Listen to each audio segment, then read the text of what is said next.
They heard it first as a sound, not the crack of rifle fire or the chatter of machine guns, but something different, a hollow pop, distant and almost insignificant, like someone striking a wooden post with a mallet. Then silence. 4 seconds. 5. Then the whistle. It started high and thin, building in intensity as the projectile descended in its arc. The Marines on the forward line near Peleliu's contested airfield had perhaps 2 seconds to react. Some dove for cover. Others pressed themselves flat against coral outcroppings. The grenade struck 30 yards behind the line, detonating with a sharp crack that sent fragments singing through the air in all directions. Before the echo faded, another pop, then another. Within 20 seconds, a dozen small explosions were walking across the Marine positions, searching for targets. Men who moments before had been advancing cautiously now hugged the ground, pinned by fire they could not see and could not return. This was the 15th of September, 1944. The 1st Marine Division had come ashore at Peleliu, expecting, as their commanding general had predicted, to secure the island in 3 days. Instead, they had stumbled into a new kind of warfare, one where the enemy had abandoned the suicidal beach charges that had characterized earlier Pacific battles. The Japanese had gone underground, into caves and fortified positions, and were fighting with a discipline and tactical sophistication the Marines had not encountered before. And they had brought their mortars. If you're enjoying this deep dive into the story, hit the subscribe button and let us know in the comments from where in the world you are watching from today. The Type 89 grenade discharger, which Allied forces incorrectly called the knee mortar, was perhaps the most ubiquitous Japanese infantry support weapon of the Pacific War. Every rifle platoon in the Imperial Japanese Army fielded 3 or 4 of these weapons. They were simple, portable, and in the hands of trained crews, devastatingly effective. The weapon itself was deceptively small, just 2 feet long overall, weighing 10¼ pounds. It consisted of a rifled steel barrel mounted to a curved base plate with a spring-loaded firing mechanism. The base plate's curve fit nicely around the upper leg, which led to the American nickname, though any Marine who tried to fire a captured knee mortar from that position quickly discovered his error. The recoil was sufficient to fracture a femur. Japanese crews fired the weapon by bracing the base plate against the ground or a log, setting the fixed firing angle at 45 degrees, and adjusting range not by elevating the barrel but by altering the volume of the gas chamber using a dial that moved the firing pin assembly up and down. It was an elegant solution to the problem of providing indirect fire in confined spaces. The weapon could be brought into action within seconds, fired through small jungle, clearings, and shifted to new positions before counter-battery fire could arrive. The Type 89 could fire 2 types of ammunition. The standard Type 91 fragmentation grenade, fitted with a propellant base and a 7 to 8 second time fuse that ignited in flight, had a maximum range of just under 200 yards. The more powerful Type 89 50mm high explosive shell, which detonated on impact, could reach out to 770 yards with reasonable accuracy. For Marines pinned under grenade discharger fire, the experience was psychologically corrosive. The pop of the weapon launching was distinctive enough to recognize, but the sound gave no indication of where the weapon sat. In jungle or broken terrain, sound bounced and echoed. A pop from the left might mean the weapon was actually positioned to the right. The delay between launch and impact, anywhere from 4 to 8 seconds depending on range and ammunition type, was long enough to hear death approaching but too short to do much about it. And there were so many of them. A single Japanese rifle company could field 12 grenade dischargers. At Peleliu, the Japanese defenders had positioned these weapons in mutually supporting networks, firing from cave mouths and fortified positions that offered excellent concealment and protection. The Marines advancing across open ground had no choice but to endure the barrage, take casualties, and wait for their own supporting fires to locate and suppress the Japanese positions. This was the tactical problem facing every Marine rifle company in the Pacific by late 1944. The Japanese had learned that they could not win battles through mass charges and superior fighting spirit. American firepower was simply too overwhelming. So they had adapted. They dug in. They used terrain expertly. And they employed weapons like the Type 89 to maximum effect, pinning American infantry while conserving their limited forces for defense in depth. The question was not whether the Americans would take the island. They would. They always did. The question was how many Marines would die in the taking and how long it would require. What the Japanese did not fully appreciate, as they rained mortar fire on American positions throughout the Pacific Islands in the autumn of 1944, was that the Americans had developed their own answer to the problem of indirect fire. It was not a new weapon, not a technical innovation, but rather a systematized approach to an age-old problem, how to locate and destroy enemy artillery before it destroys you. The answer sat in battalion weapons companies throughout the Marine Corps. They were called 81mm mortar platoons, and they were about to demonstrate that in the calculus of indirect fire warfare, volume and accuracy matter more than concealment and surprise. Part 2. Building the World, the Nature of Mortar Warfare. To understand what happened at Peleliu and on the islands that followed, one must first understand what a mortar is and why it had become, by 1944, one of the most important weapons in any infantry arsenal. A mortar is the simplest form of artillery. Unlike a howitzer or a field gun, which uses a long barrel and a flat trajectory to achieve range, a mortar fires at a high angle, lobbing projectiles in an arc that allows them to drop nearly vertically onto targets. This characteristic makes mortars uniquely effective against enemy forces in defilade, protected behind terrain features or in trenches where direct fire weapons cannot reach them. The design is ancient. Medieval armies used primitive mortars during sieges, dropping explosive pots into fortified positions. But the modern infantry mortar emerged during the First World War, when British and French forces developed the Stokes mortar and the Brandt mortar, respectively. Weapons designed to provide infantry units with their own organic fire support without requiring coordination with distant artillery batteries.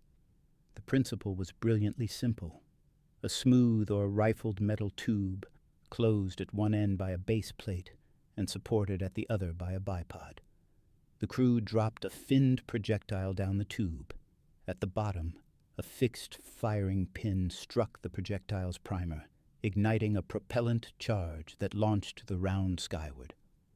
Range was adjusted by adding or removing propellant increments from the projectile's tail fins, or by changing the elevation of the tube. By World War II, every major army fielded mortars in various calibers. The Germans used 50mm, 81mm, and 120mm mortars. The Soviets favored 82mm and 120mm systems. The British and Americans standardized on 60mm and 81mm weapons for infantry use, with larger mortars assigned to artillery units. The American M1 81mm mortar, which equipped Marine Corps weapons companies throughout the Pacific War, was a licensed copy of the French Brandt design with modifications for American production methods. It was a substantial weapon. Fully assembled, it weighed 136 pounds, distributed across three main components. The tube itself weighed 44.5 pounds. The bipod mount weighed 46.5 pounds. The base plate accounted for the remaining 45 pounds. This meant the weapon could not be carried by a single man. A mortar section consisted of a squad leader, a gunner, an assistant gunner, and several ammunition bearers. In practice, the entire squad worked together to transport the weapon and its ammunition.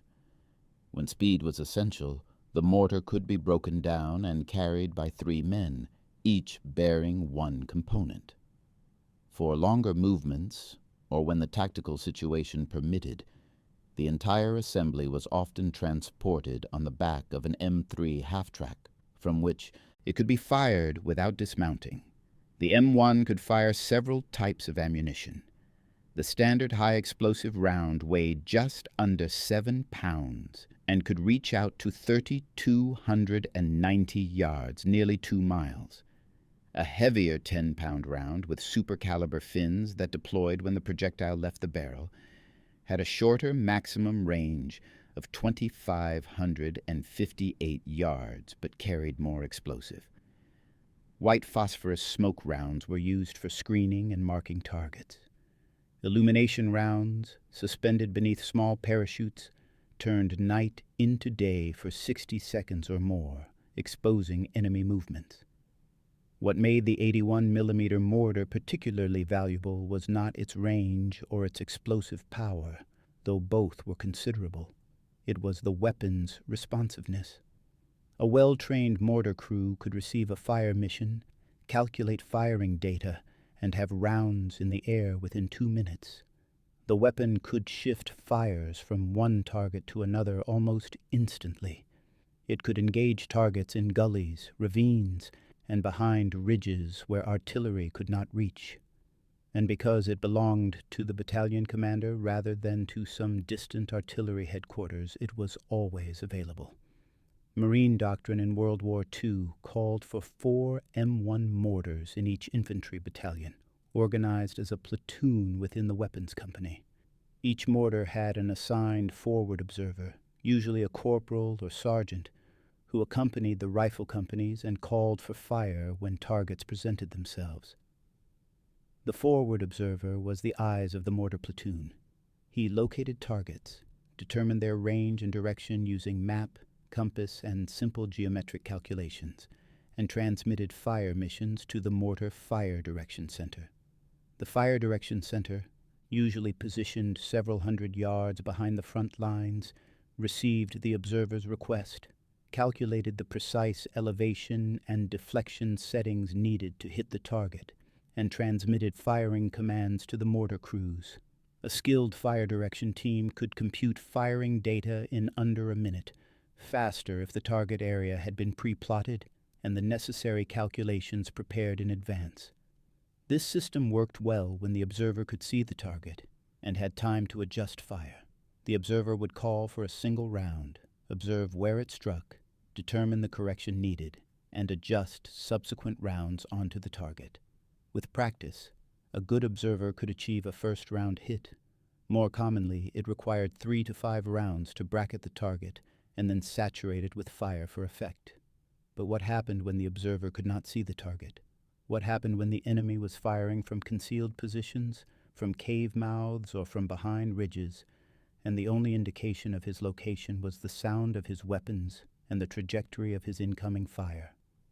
This was the problem of counter-battery fire, and it was as old as artillery itself.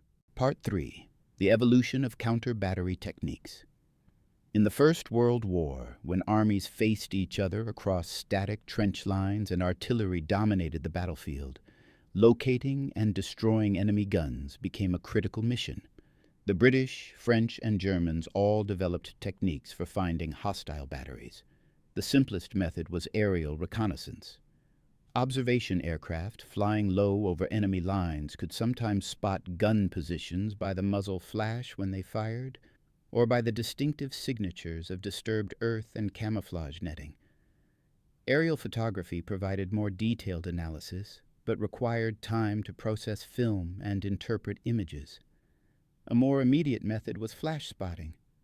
Trained observers positioned at surveyed locations would watch for the muzzle flash of enemy guns. When they saw a flash, they recorded the precise bearing to it. 3 or more observers watching the same flash from different positions could triangulate the gun's location with reasonable accuracy. Flash spotting worked well at night, or in conditions of limited visibility, but required the enemy guns to produce visible flashes. As flashless propellants became common, the technique became less effective. The most technically sophisticated method was sound ranging. Microphones positioned in a line behind friendly positions would detect the sound waves from enemy guns firing. Because sound travels at a known speed through air, and because that speed varies with temperature and wind, careful analysis of the time difference between when each microphone detected the sound could reveal the gun's position. The British developed this technique during the First World War, using string galvanometers to record sound signals on photographic film. Processing the film took time, but the method worked regardless of visibility or propellant type.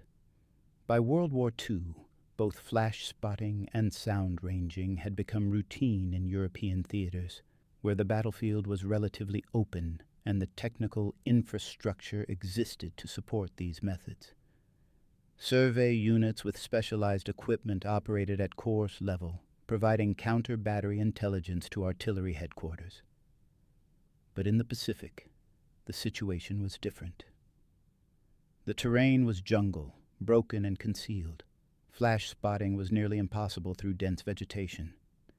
Sound ranging required open lines of sight for microphone placement and operated poorly in humid conditions where sound propagation was unpredictable. The Japanese rarely fired barrages large enough to justify the deployment of specialized counter-battery assets, and the fast-moving nature of Pacific Island campaigns meant that survey units often arrived after the fighting was over. So Marine infantry battalions developed their own methods, simpler and less technical, but effective in the close-range environment of island warfare. The key was the forward observer. Every mortar section had observers attached to the rifle, companies. These observers, often just corporals or junior sergeants, learned to locate targets not through sophisticated instruments, but through careful observation and basic geometry. When Japanese mortars opened fire, the observer noted the direction the rounds came from by watching their trajectory or listening to the launch signature. He estimated the range using landmarks and his knowledge of terrain. He called the data back to the Mortar Fire Direction Center. If the observer could not see the Japanese position directly, he relied on what artillerymen call registration. Before an attack, mortar crews would fire single rounds at predetermined coordinates across the likely battle area, noting precisely where each round landed. These registration points became reference marks. When the observer called for fire during combat, he could reference a nearby registration point, then adjust from there. The speed of this process depended entirely on training and experience. A green forward observer, calling fire for the first time under combat stress, might require 5 minutes or more to locate a target and bring fire to bear. An experienced observer, working with a well-drilled fire direction team and mortar crews who knew their weapons intimately, could collapse that timeline dramatically. And by late 1944, after 3 years of island warfare from Guadalcanal through the Marianas, Marine mortar sections were very experienced indeed. They had learned their trade in conditions more difficult than any training could simulate. They had fired missions under Japanese counter-battery fire, adjusted rounds while enemy machine guns raked their positions, and supported infantry assaults across terrain that made European battlefields look like parade grounds. They had developed shortcuts, memorized ballistic tables, and perfected the silent communication that allows a crew to function as a single organism. Most importantly, they had learned to think like their enemy. They knew where Japanese mortar crews would position themselves. They understood how the Japanese used terrain. They recognized the sound signatures of different Japanese weapons. When a Type 89 grenade discharger opened fire, an experienced Marine observer could estimate its location within seconds based on nothing more than the pop of launch, the whistle of the descending round, and his knowledge of the ground. This was not technology. This was not sophisticated equipment. This was craft knowledge, the accumulated wisdom of men who had survived by becoming very, very good at their jobs. And when the Japanese mortars opened up at Peleliu, pinning marine rifle companies and inflicting casualties at a rate that threatened to stall the advance, these mortar crews were ready to demonstrate just how good they had become. Part 4. The Deep Dive, the Marines Who Made It Work. Private First Class. Eugene Sledge crouched in the coral rubble near Peleliu's contested airfield on the 16th of September, 1944. As a 60-millimeter mortar man with Company K, 3rd Battalion, 5th Marines, he had landed the previous day into what he would later describe as a nightmare of flashes, violent explosions, and snapping bullets. Now, a day into the battle, he was learning the fundamental truth about mortar warfare. You cannot see what you are shooting at. Sledge's mortar section consisted of 3 men plus a squad leader who served as forward observer. Sledge handled the ammunition, preparing high explosive shells for firing. Private First Class Marielle Shelton, whom everyone called Snafu, operated the sight and adjusted the weapon for range and deflection. Corporal R.V. Bergen, the squad leader, served as their eyes, positioned forward with the rifle platoons where he could observe enemy positions and call back firing data. This division of labor was standard throughout the Marine Corps. The 60-millimeter mortar section operated as a self-contained unit within the rifle company. The weapon itself was remarkably light, weighing just 42 pounds assembled. The tube alone weighed 12 3/4 pounds. The bipod mount added 16 pounds. The base plate accounted for the remaining 13 1/4 pounds. 3 men could carry the weapon broken down and be ready to fire within a minute of halting. The 60-millimeter mortar fired a 3.1-pound high-explosive shell to a maximum range of 1,900 yards, just over a mile. More typically, the weapon engaged targets at ranges of 600 to 1,000 yards. At these distances, a trained crew could fire 18 rounds per minute, though sustained fire rates were closer to 8 to 10 rounds per minute to avoid overheating the tube. If you find this story engaging, please take a moment to subscribe and enable notifications. It helps us continue producing in-depth content like this. Every rifle company in the Marine Corps had 3 60-millimeter mortars organized as a weapons platoon. These provided immediate fire support under the company commander's direct control. When the company moved, the mortars moved. When the company attacked, the mortars fired. When the company dug in for the night, the mortars registered defensive fires on likely avenues of enemy approach. But the real striking power came from the 81-millimeter mortars located at battalion level. 4 of these weapons, organized as a platoon within the battalion weapons company, could deliver devastating firepower at ranges up to 2 miles. Each 81-millimeter mortar had dedicated forward observers attached to the rifle companies. These observers were the critical link between the infantry fighting for ground and the heavy weapons that could suppress enemy positions. Corporal James Henderson was one such observer, attached to the 1st Battalion, 1st Marines during the Peleliu operation. His job required a unique combination of skills. He had to move with the rifle companies, exposing himself to the same dangers as the infantry. He had to recognize targets worthy of mortar fire and distinguish them from those better engaged by rifles or machine guns. He had to estimate ranges using nothing more than map, compass, and his judgment of terrain. And he had to communicate firing data accurately under conditions of extreme stress. Henderson carried a map, usually a 1 to 25,000 scale tactical map printed on waterproof paper. He carried a lensatic compass for determining bearings. He carried a small notebook for recording registration points and pre-planned targets. and he carried a radio, the SCR-536 handheld transceiver known universally as the handy-talkie, which allowed him to communicate directly with the Mortar Fire Direction Center. The Fire Direction Center was the brain of the Mortar platoon. Located several hundred yards behind the front lines, usually in a shell hole or improvised bunker, it consisted of 3 or 4 men under the leadership of a sergeant or lieutenant. These men received fire missions from forward observers, calculated the precise firing data needed to hit targets, and transmitted commands to the mortar crews. The calculations were not complex, but they required accuracy and speed. The fire direction team used a plotting board, essentially a large protractor mounted on a stable surface, to convert the observer's target location into firing data. They consulted range tables that accounted for different propellant charges and ammunition types.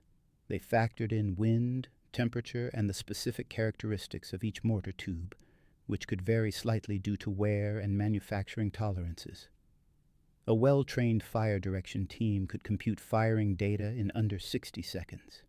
The best teams, those who had been together through multiple campaigns, could do it in 30 to 40 seconds.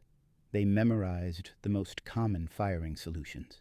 They developed shortcuts for frequently engaged areas. They learned to anticipate what observers would request based on the tactical situation. Once firing data was calculated, the Fire Direction Center transmitted it to the mortar crews via sound-powered telephone or radio. The transmission was brief, almost cryptic to an outsider, but perfectly clear to trained mortarmen. Gun number 1, charge 4, deflection 2800, elevation 1120, 1 round high explosive. Fire when ready. The mortar crews received these commands and translated them instantly into action. The gunner set the deflection by rotating the bipod mount, aligning an aiming post at the prescribed bearing. The assistant gunner set the elevation by adjusting the elevating screw on the bipod, raising or lowering the barrel to the precise angle. The ammunition handler removed or added propellant increments from the shell's tail fin assembly to achieve the specified charge. Then he dropped the round into the tube. The mortar fired.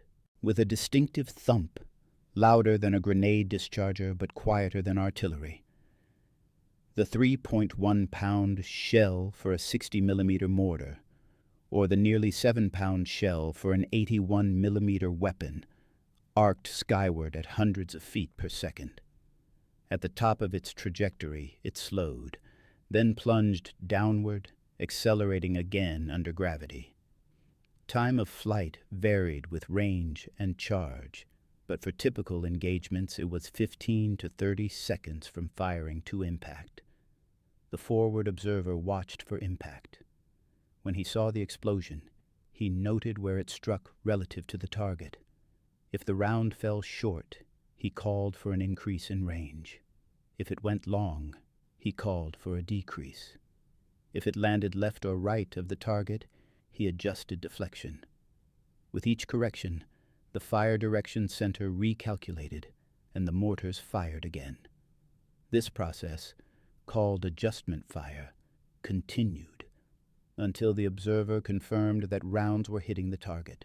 Then he called fire for effect, ordering all mortars in the section or platoon to fire multiple rounds as rapidly as possible to saturate the target area. A 4-mortar platoon firing for effect could put 20 to 30 rounds on a target in less than 2 minutes, creating a beaten zone approximately 50 yards in diameter where survival was unlikely. But what happened when the observer could not see the target? What happened when Japanese mortar crews, firing from caves or defilade positions, revealed themselves only by the sound of their weapons and the trajectory of their incoming fire? This was the problem Marine mortar sections faced repeatedly at Peleliu. The Japanese had positioned their Type 89 grenade dischargers and larger mortars in mutually supporting networks throughout the Umabrogol ridges. These weapons fired from cave mouths, from behind coral outcroppings, from positions carefully selected to be invisible from American forward positions. The Japanese crews had pre-registered their fires on likely American assembly areas and routes of advance. They could deliver accurate fire within seconds of receiving a target and displace to alternate positions before counter-battery fire arrived, or so they believed. Part 5. The climax of reality when theory met combat. The morning of the 16th of September 1944 found First Lieutenant James O'Malley's mortar platoon positioned in a shallow draw, approximately 400 yards behind the front lines. O'Malley commanded the 81mm mortars of the 1st Battalion, 5th Marines. His 4 mortars were dug into hasty positions, their tubes aimed roughly northward toward the Umerbrogal ridges that dominated Peleliu's interior. Since landing the previous day, O'Malley's mortars had fired over 300 rounds, supporting the rifle companies as they pushed inland from the beaches.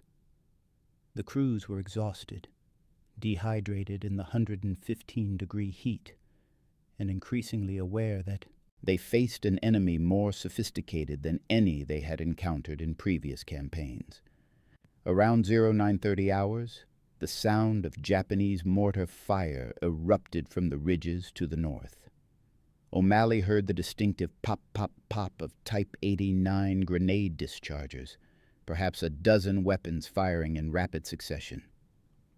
4 seconds later, the first explosions walked across the positions held by Fox Company, 2nd Battalion, pinning the Marines in their fighting holes. Corporal Henderson, the forward observer attached to Fox Company, was on the radio within seconds. His voice was calm despite the explosions detonating around him. Fire mission, enemy mortars, grid coordinates 357892, request immediate suppression. In the Fire Direction Center, Sergeant Thomas Walsh received the transmission. He had been expecting it. The Japanese had been hitting that same area intermittently since dawn, and Walsh had already plotted several likely firing positions based on the trajectory of incoming rounds and his knowledge of the terrain. He made his calculations quickly, consulting the firing tables he had essentially memorized during 3 years of Pacific fighting. Gun 1, charge 5, deflection 3150, elevation 1040, 1 round HE. Fire when ready. The first mortar fired within 25 seconds of Henderson's initial call. The round impacted 8 seconds later in the broken coral approximately 200 yards north of Fox Company's positions. Henderson, watching through binoculars from his covered position, saw the explosion. He keyed his radio. Repeat range. Add 50 yards. Walsh adjusted the elevation, transmitted new firing data. The second round fired. This one struck closer to the suspected Japanese position, near a cave mouth visible on the military map as a terrain feature. Henderson saw coral fragments spray outward from the impact point. Right 50 yards. Fire for effect. Walsh transmitted commands to all 4 mortars. Within 30 seconds, 16 high explosive rounds were in the air. They impacted in a rough pattern centered on the cave Henderson had identified, saturating an area roughly 40 yards in diameter with fragmentation and blast. The Japanese mortar fire stopped abruptly. The entire engagement, from Henderson's initial call to the fire for effect mission, had consumed approximately 90 seconds. The Japanese mortar crews, accustomed to firing and displacing before counter-battery fire could arrive, had been caught in position. Whether they were killed, wounded, or simply driven into deeper cover was impossible to determine from Henderson's position, but the result was undeniable. The mortars that had been pinning Fox Company were silent.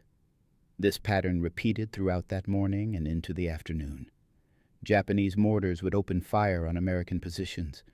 Marine forward observers would identify the firing location using sound, flash, or the trajectory of incoming rounds. Fire direction centers would calculate firing data. Mortar crews would fire, adjust, and saturate the target area. Japanese fire would cease.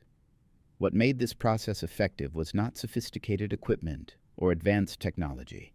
It was repetition, training, and the accumulated craft knowledge of men who had been doing this job for years. By September of 1944, Marine Mortars sections had developed an institutional expertise that simply did not exist earlier in the war. Consider the forward observer's task. Henderson could not see the Japanese mortars firing. The caves and coral ridges concealed them completely, but he could hear the characteristic pop of a Type 89 launcher. He could watch the trajectory of the descending grenades and work backward to estimate where they originated. He could use terrain features visible on his map to narrow the possible firing positions. And critically, he had fought on enough islands and observed enough Japanese defensive tactics to know where the enemy would likely position such weapons. This knowledge was not taught in any manual. It was learned through experience, through watching how Japanese forces used terrain, through surviving their attacks and studying their methods. Henderson had landed at Guadalcanal in August of 1942 as a private. He had fought at Cape Gloucester and participated in the brutal assault on Peleliu's beaches. He had called fire missions in jungle, swamp, and coral. He knew his trade. The fire direction teams were equally experienced. Sergeant Walsh had joined the 1st Marine Division in early 1942. He had computed firing data at Guadalcanal using improvised tools when proper fire direction equipment was unavailable. He had learned to estimate meteorological effects on projectile flight by observing how rounds performed under different conditions. He had developed shortcuts and rules of thumb that allowed him to bypass time-consuming calculations when speed was essential. And the mortar crews themselves, the men who actually fired the weapons, had achieved a level of mechanical precision that comes only from constant repetition. They could set deflection and elevation without conscious thought, their hands moving automatically to the correct settings. They could fire, swab the tube, and reload in a continuous rhythm that maximized rate of fire without sacrificing accuracy. They worked as teams where each man's movements were perfectly synchronized with his comrades. The Japanese, observing this counter-battery fire from their positions in the ridges, reached an uncomfortable conclusion. Their mortars, which had proven so effective against Chinese forces and in earlier Pacific battles, were being systematically suppressed by American indirect fire. The Americans were locating Japanese positions not through superior observation. The terrain still favored the defenders, but through professional competence and hard-won experience. Colonel Kunio Nakagawa, commanding the Japanese garrison on Peleliu, noted this in a message to higher headquarters on the 17th of September. The enemy's mortar fire is extremely accurate and responsive. Our positions are being engaged within minutes of opening fire. Casualties among mortar crews are becoming unsustainable. We are limiting mortar employment to pre-planned defensive fires where targets justify the risk. This was a significant admission. The Japanese were conceding effective control of indirect fire to the Americans. Their mortars, which should have been able to pin American infantry and disrupt attacks, were being neutralized by American counter-battery fire faster than they could achieve meaningful results. Part 6. The evidence accumulates. Lessons written in coral. By the 20th of September 1944, the 1st Marine Division had been fighting on Peleliu for 5 days. The initial optimistic predictions of a quick victory had evaporated in the face of the most sophisticated Japanese defenses yet encountered. But while the overall battle had become a grinding, costly affair, the tactical relationship between Japanese and American indirect fire had been decisively resolved. After-action reports compiled by battalion weapons companies documented the effectiveness of Marine counter-battery fire with clinical precision. The 1st Battalion, 5th Marines reported that during the period from the 15th to the 20th of September, Their mortar platoon had fired 2,300 rounds of 81 mm ammunition. Of these, approximately 600 rounds were expended in counter-battery missions against identified Japanese mortar positions. The reports noted that Japanese mortar fire decreased significantly after the first 3 days of fighting, not because Japanese crews were conserving ammunition, but because American counter-battery fire had made their positions untenable. The 5th Marines Intelligence Section interviewed captured Japanese soldiers and examined enemy positions overrun during the advance. One Japanese mortar crewman, a private who had survived the destruction of his Type 89 grenade discharger team, told interrogators through a translator that American mortar fire arrived so quickly after his weapon fired that the crew had no time to displace. He stated that his squad had been ordered to fire only pre-planned defensive missions at night, when American observation was limited and counter-battery response was slower. Physical evidence supported these accounts. When Marines overturned Japanese positions in the Uma-Brogol ridges, they found abandoned mortar equipment, Type 89, launchers left in place, ammunition scattered around cave mouths. The Japanese had not withdrawn this equipment in good order. They had fled under fire, abandoning weapons they could not risk using. Captain Andrew Haldane, commanding Company K, 3rd Battalion, 5th. Marines, noted in his unit diary that Japanese mortar fire, which had been intense on the 15th and 16th of September, declined to sporadic harassment fire by the 18th. He attributed this directly to the work of the attached 81mm mortar forward observers who had systematically located and suppressed Japanese firing positions. The ammunition expenditure figures tell their own story. During the entire Peleliu campaign, which lasted from the 15th of September to the 27th of November, 1944, the 1st Marine Division expended 97,596 rounds of 60mm mortar ammunition and an estimated 150,000 rounds of 81mm mortar ammunition.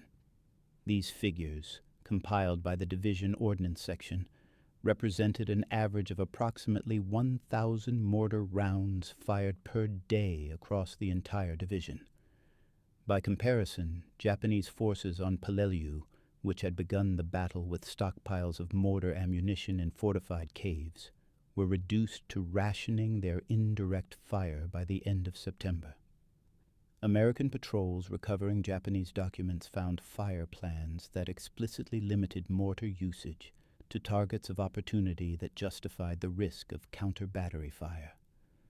The initiative in the indirect fire battle had passed completely to the Americans. Eugene Sledge, the mortar man with Company K, recorded his observations in notes he kept tucked in his pocket New Testament. "The Nips don't use their mortars much anymore," he wrote on the 22nd of September. "Our big mortars knock them out quick. When the Nips do fire, it's at night mostly, and even then not for long before our mortars hit back." These simple observations, written by an exhausted 20-year-old private in the midst of combat, captured a fundamental truth about the Pacific War in its final year. The Americans had achieved such overwhelming superiority in firepower, logistics, and professional competence that Japanese forces could no longer compete in sustained combat. Individual Japanese soldiers might fight with fanatical courage, and their defensive positions might be brilliantly sited and constructed. But these advantages could not overcome the material and skill disparity that American forces brought to bear. The counter-battery fight at Peleliu demonstrated this disparity in microcosm. Marine forward observers located Japanese positions through professional skill and hard-won experience. Fire direction teams calculated accurate firing data in seconds. Mortar crews delivered precision fire that suppressed or destroyed enemy weapons. The entire system functioned with mechanical efficiency, processing targets, and delivering fire faster than the Japanese could react. This was not the result of American technological superiority. The M1 81mm mortar was a good weapon, but not dramatically better than Japanese mortars. The fire. Direction equipment was basic, consisting of plotting boards, slide rules, and range tables. The radios were adequate but temperamental in the humid tropical climate.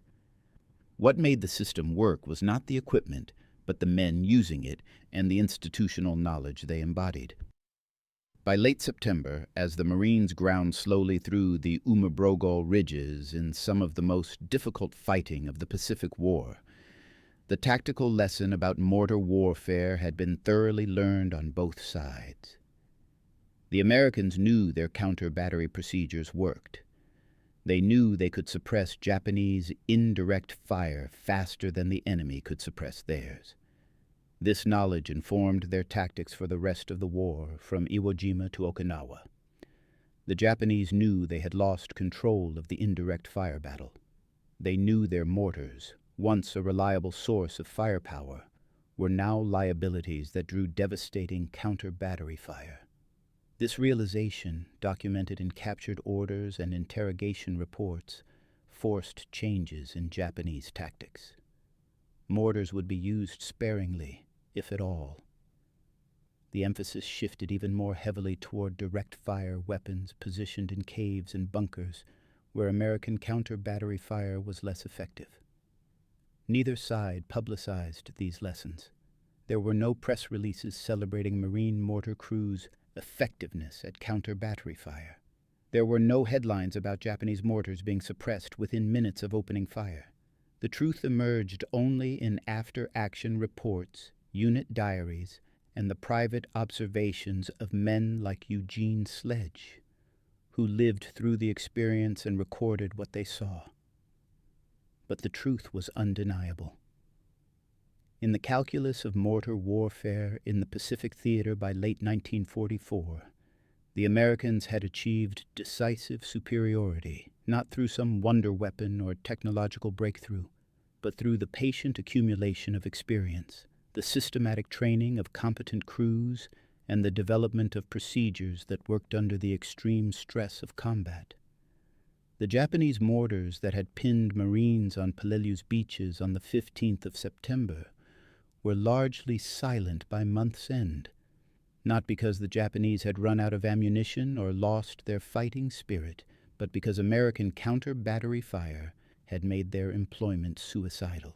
It was a quiet victory, unnoticed by history, but absolutely critical to the men whose lives depended on it. Part 7. The Men Who Carried It Forward. Private First Class Eugene Sledge survived Peleliu. When the battle was declared secure on the 27th of November, 1944, after 10 weeks of fighting, he and the remnants of Company K withdrew to the island of Pavuvu for rest and refitting. Of the approximately 235 men who had landed with the company on the 15th of September, fewer than 90 remained physically and psychologically capable of continued combat duty. Sledge spent his time on Pavuvu organizing the notes he had kept during the battle, notes scribbled in the margins of the pocket New Testament he carried with him. He recorded details about the fighting, about the men he served with, about the weapons and tactics that had kept him alive.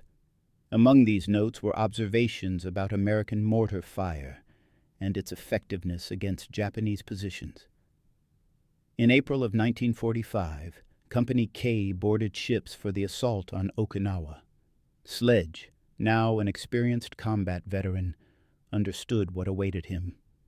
Okinawa was the last stepping stone before the Japanese home islands. The enemy would fight with desperate intensity. The battle would be longer and bloodier than anything that had come before. He was correct. The battle for Okinawa lasted 82 days, from the 1st of April to the 21st of June, 1945.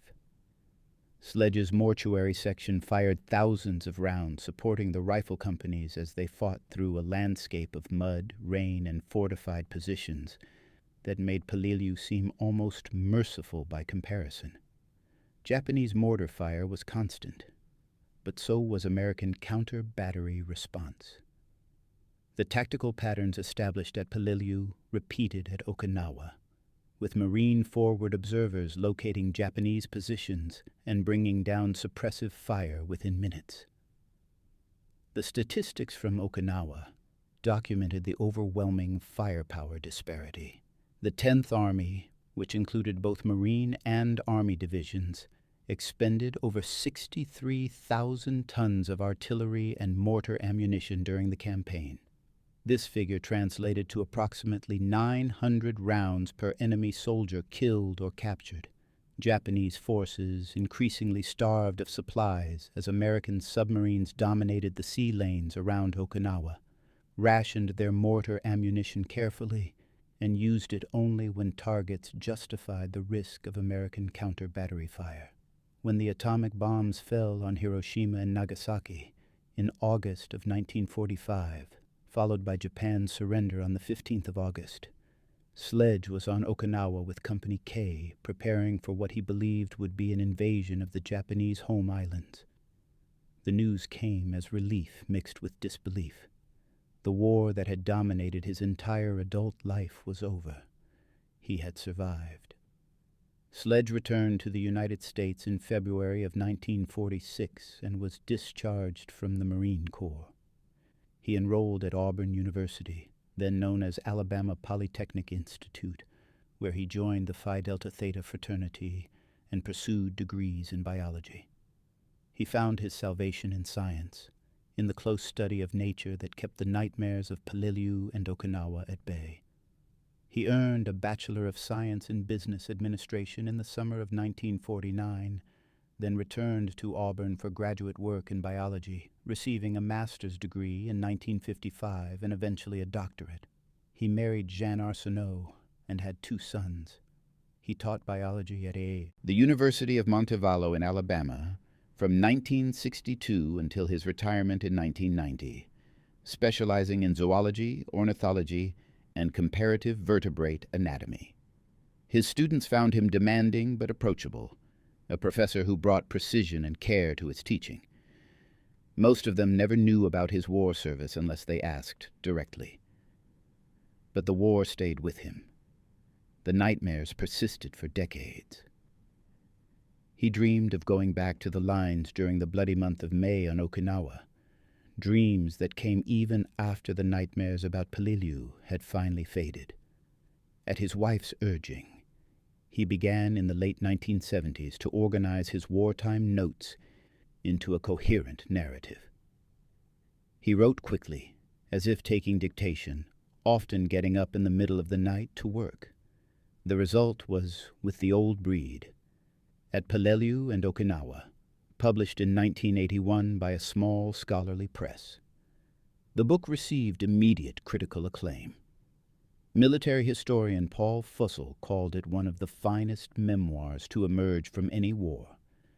The writing was direct, unsentimental, and brutally honest about the physical and psychological costs of infantry combat. Sledge described fear, exhaustion, filth, and the degradation of living in conditions where basic sanitation was impossible. He wrote about the casual brutality that combat induced in otherwise civilized men, and he wrote about the weapons and tactics that had kept him alive, including the mortar fire that suppressed Japanese positions time and again.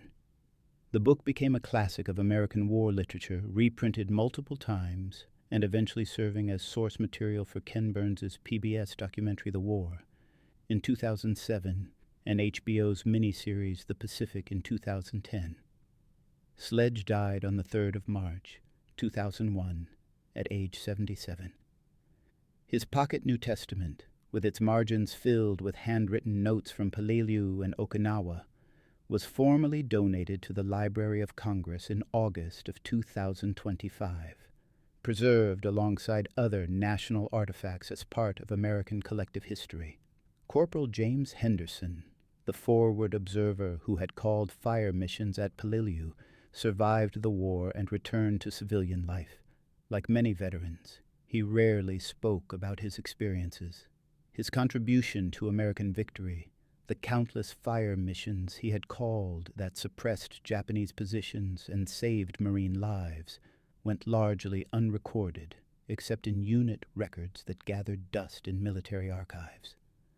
Sergeant Thomas Walsh, who had computed firing data in the Fire Direction Center, was killed on Okinawa in May of 1945 when Japanese artillery struck his position.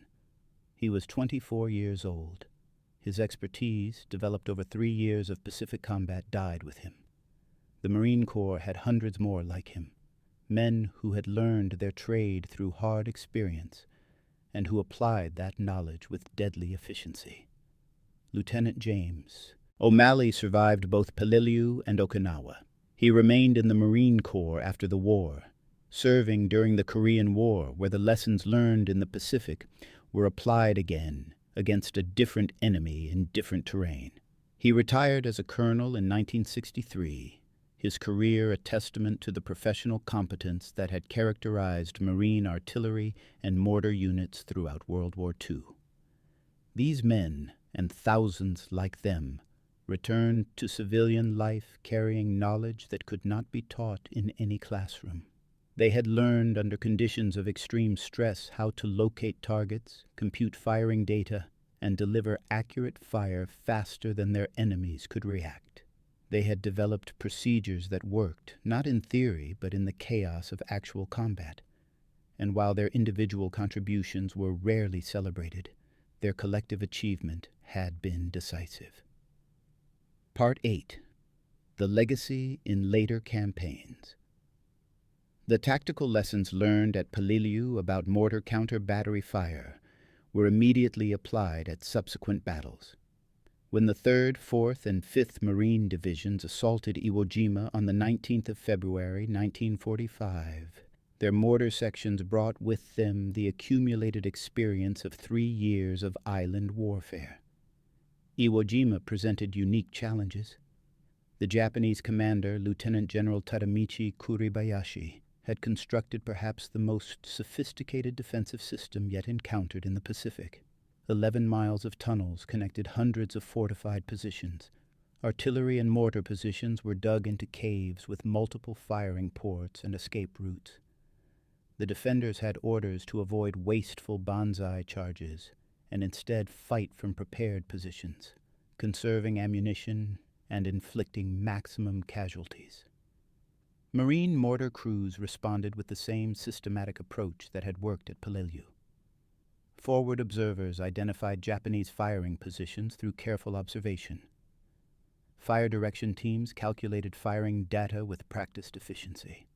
Mortar crews delivered suppressive fire that forced Japanese gunners to displace or cease firing. The process repeated thousands of times over the 35 days of fighting that secured the island. The ammunition expenditure figures from Iwo Jima documented this firepower. Marine units expended approximately 60,000 rounds of 60mm mortar ammunition and an estimated 80,000 rounds of 81mm ammunition. The 5th Marine Division alone fired over 26,000 rounds from its 81mm mortars, an average of more than 700 rounds per day. This represented the most intensive use of mortar firepower yet seen in the Pacific War. Japanese after-action reports, captured after the war, acknowledged the effectiveness of American counter-battery fire at Iwo Jima. One report noted that Japanese mortar positions could not remain active for more than a few minutes without drawing devastating American response fire. Another reported that mortar crews suffered 50% casualties within the first week of fighting, forcing the reassignment of artillery personnel to operate the surviving weapons. At Okinawa, the last major battle of the Pacific War, the same pattern continued. The 10th Army, which included both Marine and Army divisions, brought overwhelming firepower to bear against Japanese defensive positions. The Japanese 32nd Army, commanded by Lieutenant General Mitsuru Ushijima, had fortified southern Okinawa with the same attention to detail that Kuribayashi had employed at Iwo Jima. But American mortar crews now veterans of multiple campaigns, systematically suppressed Japanese indirect fire throughout the 82-day battle. The Marine divisions at Okinawa employed forward observers who had fought at Guadalcanal, Cape Gloucester, Peleliu, and Iwo Jima. These men could identify Japanese positions by sound alone, could estimate range using terrain features, and could call accurate fire missions under the most adverse conditions. Their expertise represented an institutional knowledge base that the Japanese could not match and could not counter. By war's end, American superiority in indirect fire had become so overwhelming that Japanese tactical doctrine explicitly discouraged the use of mortars except in pre-planned night defensive fires. The initiative had passed completely to American forces. Japanese mortars, which early in the war had been effective weapons, had become liabilities that drew counter-battery fire faster than they could achieve meaningful results. This tactical evolution was never formally documented in official Marine Corps' doctrine during the war. The lessons existed primarily in the collective memory of veteran mortar crews and forward observers. But these lessons were real, tested in combat, and demonstrably effective. They represented the difference between units that could suppress enemy fire quickly and units that suffered unnecessary casualties while waiting for counter-battery response. The professional competence of Marine mortar sections in the Pacific War was not unique to that conflict. Similar patterns appeared in Korea 5 years later, where Marine and Army mortar crews employed the same systematic approaches to counter-battery fire against North Korean and Chinese forces. The institutional knowledge, passed from veteran to recruit through training and combat experience, continued to influence American military tactics for decades. Part 9. The Broader Significance. The story of Marine counter-battery fire at Peleliu and throughout the Pacific War reveals a truth about modern warfare that is often overlooked in narratives focused on dramatic battles and technological innovations. Wars are not won primarily through individual heroism or advanced weapons systems. They are won through the systematic application of professional competence across thousands of small, tactical engagements where well-trained forces consistently outperform their opponents. The Marines who called fire missions, computed firing data, and delivered accurate mortar fire at Peleliu were not heroes in the conventional sense. They were craftsmen who had learned their trade through hard experience and who applied their knowledge with deadly efficiency.